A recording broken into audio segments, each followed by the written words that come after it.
మహబూబాబాద్ జిల్లాలో ఉద్యమ కుటుంబాన్ని ఎన్కౌంటర్ చేసి చంపుతానని ధర్నాల పేరుతో ఉద్యమాల పేరుతో బయట తిరుగుతే అడవుల్లో తీసుకెళ్లి కాల్చి చంపుతానని కురవి ఎస్ఐ సతీష్ బెదిరించిన ఘటన రాష్ట్ర వ్యాప్తంగా కలకలం రేపుతోంది.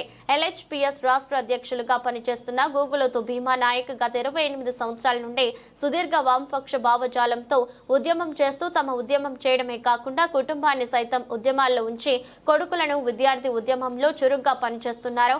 గురువారం రాత్రి అక్రమంగా భీమా నాయక్ ఇంట్లో చొరబడి భీమా నాయక్ ఎక్కడ అంటూ కుటుంబ సభ్యులను భయభ్రాంతులకు గురిచేసి మీరు రేపటి నుండి ఉద్యమాలు చేస్తే అడవుల్లో తీసుకెళ్లి కాల్చి చంపుతానని బెదిరించారు.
ఈ రాత్రి వరకు ఇక్కడే ఉంటాం, రేపు 24 గంటల వరకు ఇక్కడే ఉంటాం.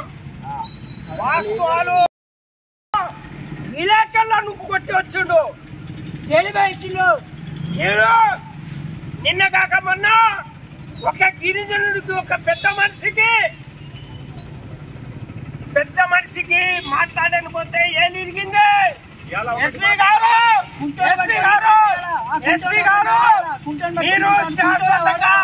మీరు శాశ్వతంగా ఇక్కడ ఉండరు, ఎవరు శాశ్వతం కాదు.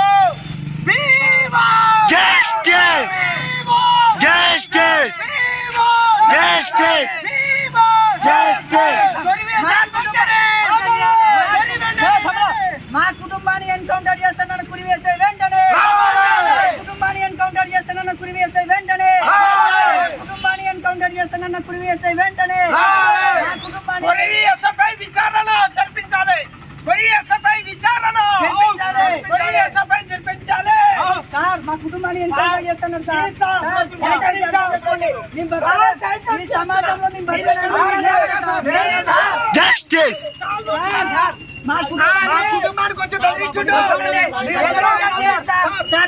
తీసుకున్నా మామూలు కాదు, హల్చల్ నైట్ వచ్చి హల్చల్ చేసిండ మొత్తం కొరిగేస్తాయి, చంపేస్తాను. ఎన్కౌంటర్ పోలీసు ఎట్లా ఉండాలా?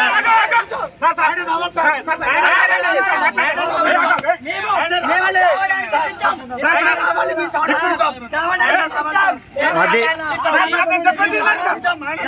మేము చావడానికి సిద్ధం సార్. ఎన్కౌంటర్ చేస్తాడా ఆయన? ఎవరైనా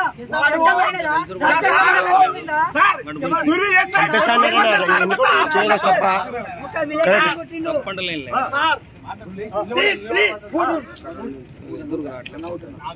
మిత్రులారా, మన టౌన్ సిఏ గారు వచ్చారు, నేను గౌరవిస్తున్నా. నేను కాకి డ్రెస్ ను ప్రేమించేటోడు మొదటి వాడిని.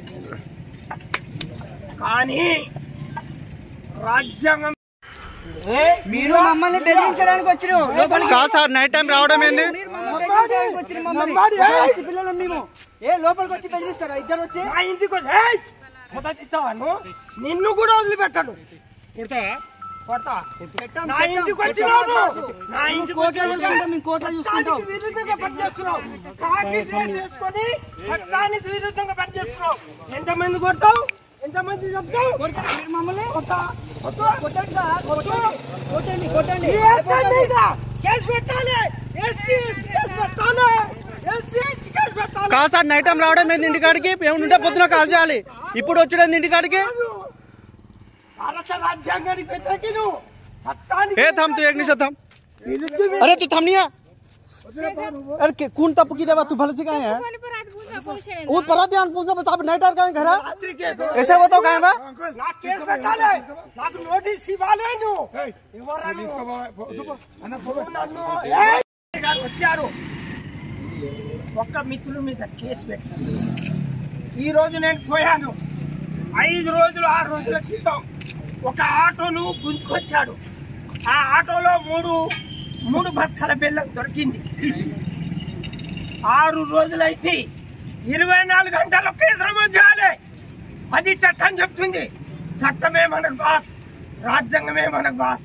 మనం ఎవరు బాస్ కాదు. సార్ మావోడు మీకేమైనా కావాలంటే ఇస్తాం అంటే సాయంత్రం 5 గంటలకు రామని చెప్పిండు. నేను ఎస్పీ గారితో సార్ ఆ డిపార్ట్మెంట్ లో ఉన్న ఎస్పీ గారితో మాట్లాడాను. అది మాట్లాడమే తప్పైంది నాది.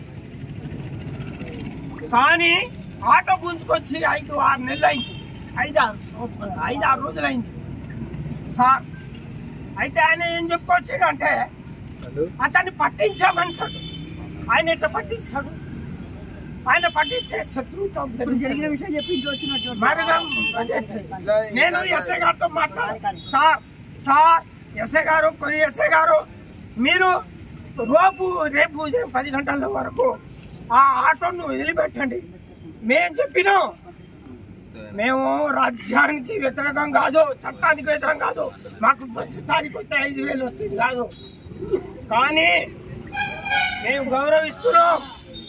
ఈ ఎస్ఐ భయభ్రాంతులు గురి చేస్తే ఏదో ఎన్కౌంటర్ చేస్తామంటే భయపడే కుటుంబం కాదు. మాకు ఈ రాత్రి వచ్చి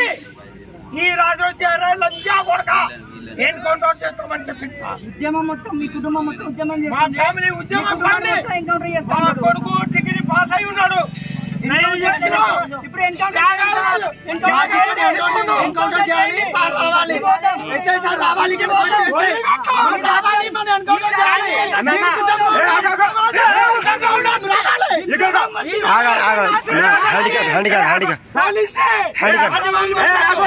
ఐదు రోజులకి రమేష్ అనే కారు ఇది నాయకునికి ఇరిగింది. ఇలా మాజీ సర్పంచ్ కొడితే మామూలు కాదు, పారిపోయాడు.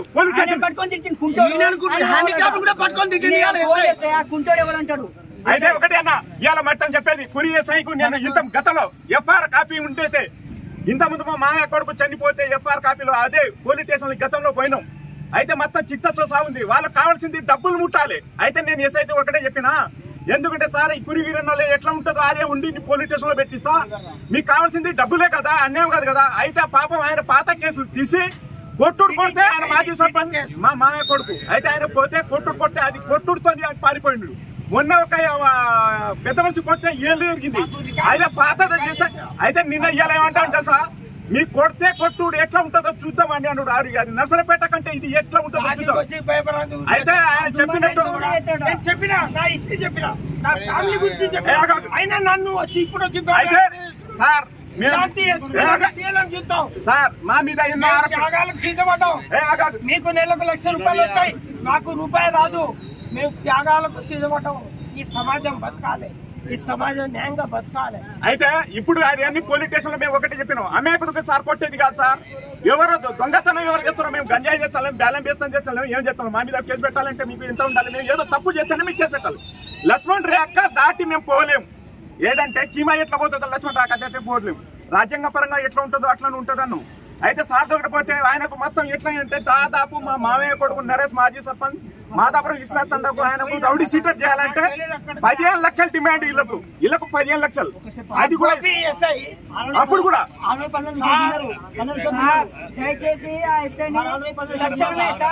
అయితే కావాల్సింది అన్ని పోలీస్ స్టేషన్ లో అదే ఉండి పెట్టిస్తే అది పరిష్కారం అయితే సార్ అన్న. ఇలా మాజీ సర్పంచ్ మెరస్ కొడితే ఆయన పారిపోయిండు దెబ్బకే. మొన్న 20 కొట్టిండు, రోజు కొట్టుడు. కానీ ఇట్లా భయభ్రాంతులకు గురి చేయదు. ఈ రాత్రికి వచ్చి ఆ ప్రాంతంలో వచ్చారు నాకు సార్ నేను చెప్తున్నా, నా 25 సంవత్సరాల క్రితం 20 ఎకరాలు త్యాగాలకు సిద్ధమై కిరాయి రూమ్ లో ఉంటున్నా నేను. ఒక ఎస్పీ గారి గన్మెన్ ఇంటి ముందు ఉంటే ఆ గన్మెన్ కూడా మాకు వ్యతిరేకంగా ఇప్పుడు ఏం చేయాలి? ఇక త్యాగాలు చేద్దా? త్యాగాలను ఎవరు బతికించాలి?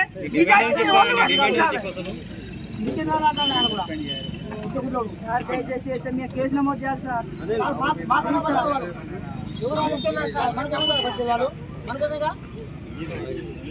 నన్ను వచ్చి రాజు వచ్చి